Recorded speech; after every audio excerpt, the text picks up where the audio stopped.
जरा सोचिए, अगर आपकी जिंदगी एक लूप में फंस जाए और आपको एक ही दिन को बार बार जीना पड़े, ऊपर से कुछ खतरनाक लोग आपकी जान के पीछे पड़े हैं। कुछ ऐसा ही हो रहा है रॉय के साथ। वो एक ही दिन को न जाने कितनी बार जी चुका है, इसलिए पहले से ही जानता है कि आगे क्या होगा। हर सुबह वो ना सिर्फ इस एक हत्यारे से निपटता है, बल्कि हर रोज हेलीकॉप्टर में एक आदमी मशीन गन लिए उसे गुड मॉर्निंग बोलने पहुंच जाता है, जिसे रॉय भैया ने चाकू फेंक के मार दिया। इस सब के बीच वो अपनी एक्स वाइफ की फोटो को निहारने लगा और फ्लैट में ब्लास्ट होने से ठीक पहले रॉय खिड़की से कूदकर सीधा एक ट्रक पर लैंड हुआ। वैसे हर बार ऐसा नहीं होता, कभी कभी ट्रक भी रॉय पर लैंड कर जाता है। इसके बाद हर रोज वो एक आदमी से उसकी कार छीनता है, जो हर रोज चिल्लाता है, कोई बचाओ, मेरी गाड़ी छीन रहा है ये आदमी। वहां से जल्दी निकलने के चक्कर में वो गाड़ी तेजी से भगा रहा था और फिर ये हुआ। इसके बाद स्क्रीन पर लिखा आता है अटेम्प्ट 79, मतलब रॉय अब तक इस दिन को 79 बार जी चुका है। इसके बाद रॉय को इतना तो समझ आ गया था कि कोई तो उसे मारना चाहता है, मगर क्यों ये नहीं पता। कभी रास्ते में कुछ औरतें उसे गोली मार देती तो कभी एक बौना उसे बम से ही उड़ा देता। ग्वान येन नाम की एक तलवारबाज लड़की हर बार उसे मारने से पहले अपना नाम बताती थी। इसके बाद उसका एक हमशक्ल भी था जो उसकी जान के पीछे पड़ा था। रॉय को भरोसा था कि उसकी एक्स वाइफ जेमा उसके सभी सवालों का जवाब दे सकती है, तो उसने जेमा को कॉल लगाया, मगर कॉल उसके बॉस वेंटर ने उठा लिया, जिसके पीछे एक बहुत ही भड़कीली सी मशीन थी। उसने ये भी बताया कि जेमा की तो कल रात को ही एक एक्सीडेंट में मौत हो गई, यानी उसका टाइम लूप शुरू होने से पहले ही जेमा मर चुकी थी। वो बहुत हताश हो गया, लेकिन उसके पीछे लगे ये खतरनाक लोग उसे दुख भी नहीं मनाने देते। अगले दिन हर रोज की तरह रॉय तेजी से गाड़ी दौड़ाकर अपनी जान बचाता भाग रहा था। उसने किसी तरह उसका पीछा करने वाली औरतों से वो ग्रेनेड लॉन्चर छीन लिया और उन्हीं के हथियार से उन्हें उड़ा दिया। इसके बाद रॉय अपने फेवरेट नूडल कैफे में पहुंचा और थोड़ी पेट पूजा करने लगा। इसी बीच हम डेव को देखते हैं, जो एक सिक्योरिटी कंपनी में काम करता है। दूसरी तरफ डाई फैंग नाम की एक फेमस चाइनीज तलवारबाज भी वहां मौजूद थी। रे ने शराब पीते हुए नोटिस किया कि घड़ी में 12:47 हो गए हैं। इतने में सभी लोग इकट्ठा होकर रॉय को मारने आ गए और उसे गोलियों से भून दिया।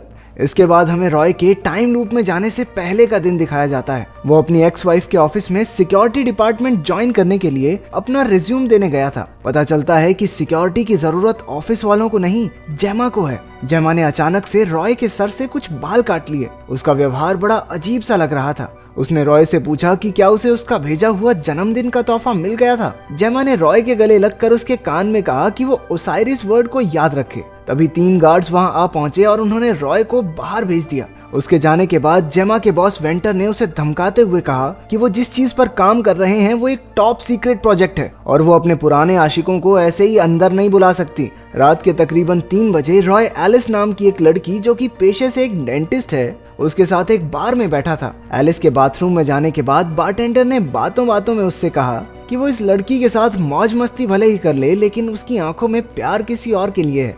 इतने में उसे जेमा का फोन आया। वो रॉय के बालों के सैंपल के साथ कुछ कर रही थी।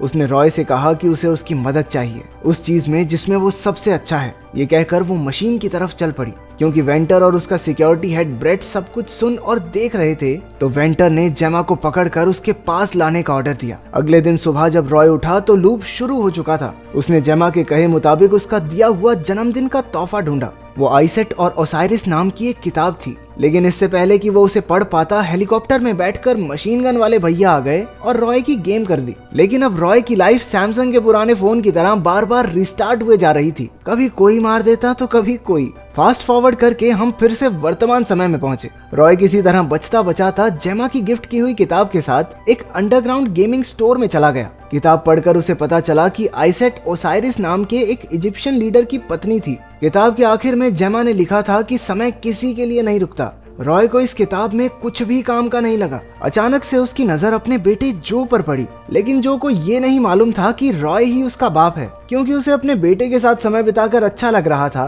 तो उसने सोचा कि चलो इसे पिज्जा खिला के लाते हैं। वहाँ से बाहर निकलते ही रॉय ने नोटिस किया कि सामने घड़ी में 12:50 हो गए थे और ये पहली बार था कि रॉय इतनी देर तक जिंदा रहा। मगर तभी वहाँ गैंग की एंट्री हो गई और वो समझ गया कि वो ज्यादा देर तक जिंदा सिर्फ इसलिए रहा क्योंकि वो अंडरग्राउंड एरिया में था जहाँ उसे कोई ट्रैक नहीं कर पाया। रॉय ने अपने बेटे को गोलियों से बचाया और अपनी आखिरी सांसें भरते हुए कहा कि वो ही उसका असली पिता है। डर के साथ साथ उस आखिरी लम्हे में रॉय को अपने बेटे की आंखों में अपने लिए प्यार दिखा।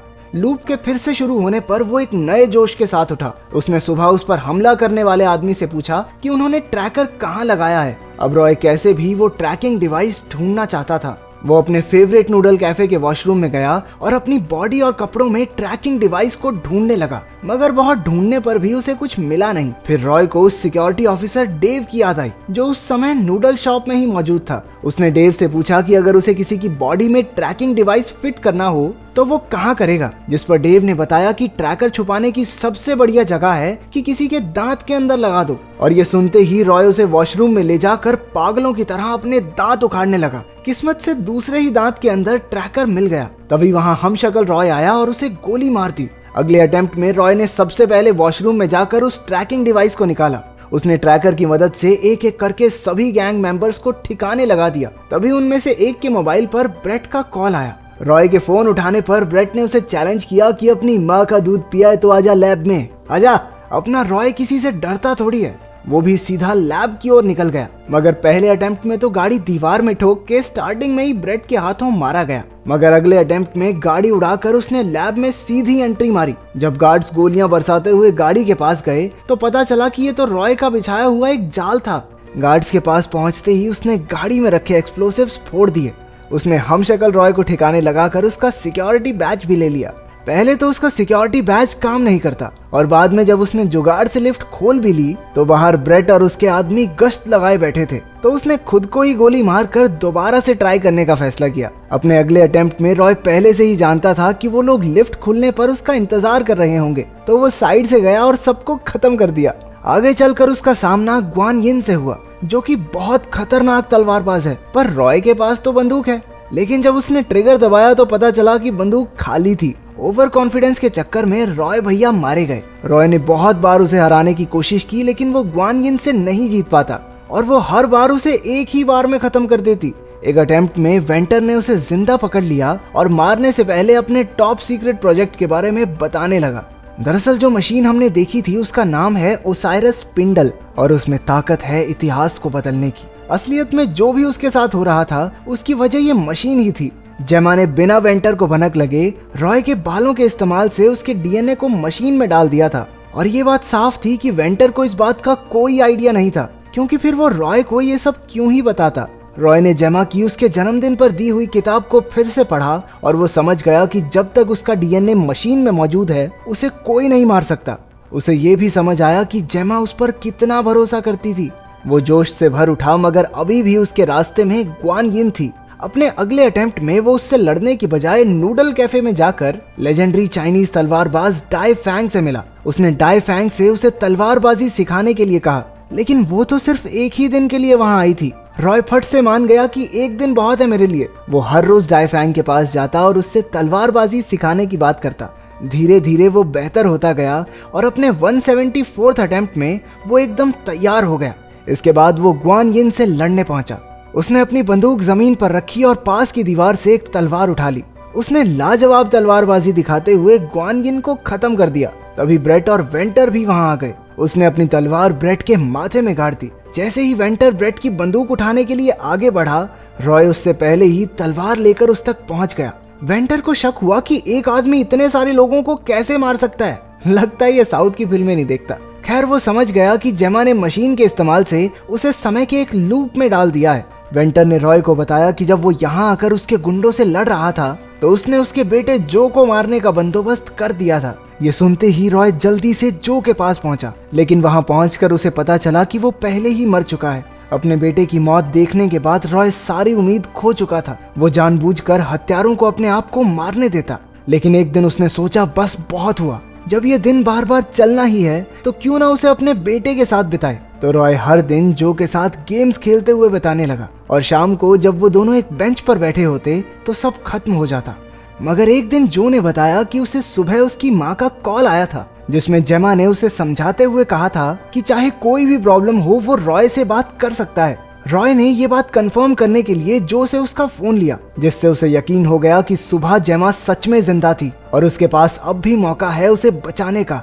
रॉय अगले अटेम्प्ट में जल्दी से जल्दी वेंटर और ब्रेट को मारकर कैमरा रूम में गया। उसने देखा कि सुबह जब वो उठता है तो उसके 15 मिनट बाद तक जेमा जिंदा थी। ये देखकर वो बहुत खुश हुआ और उसने खुद को गोली मार दी ताकि वो जल्दी से लूप रीसेट करके उसे बचा सके। अगली सुबह उठकर रॉय ने सीधा हेलीकॉप्टर पर ही छलांग लगा दी। उसने मिनी गन वाले गुंडे को मार दिया और पायलट को बंदी बनाकर हेलीकॉप्टर में ही लैब की तरफ निकल पड़ा।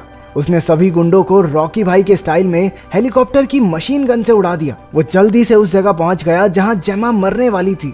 एन मौके पर उसने एंट्री मारकर बेट और वेंटर का खेल खत्म कर दिया। आखिरकार उसने जेमा को बचा ही लिया। उन दोनों ने एक दूसरे के लिए अपने प्यार को इजहार किया। आखिरी सीन में रॉय स्पेंडल की तरफ गया जिससे उसका ये टाइम लूप टूट जाएगा। तो आपकी जिंदगी में ऐसा सबसे खूबसूरत दिन कौन सा रहा है जिसे मौका मिलने पर आप बार बार जीना चाहें? कमेंट्स में जरूर बताना।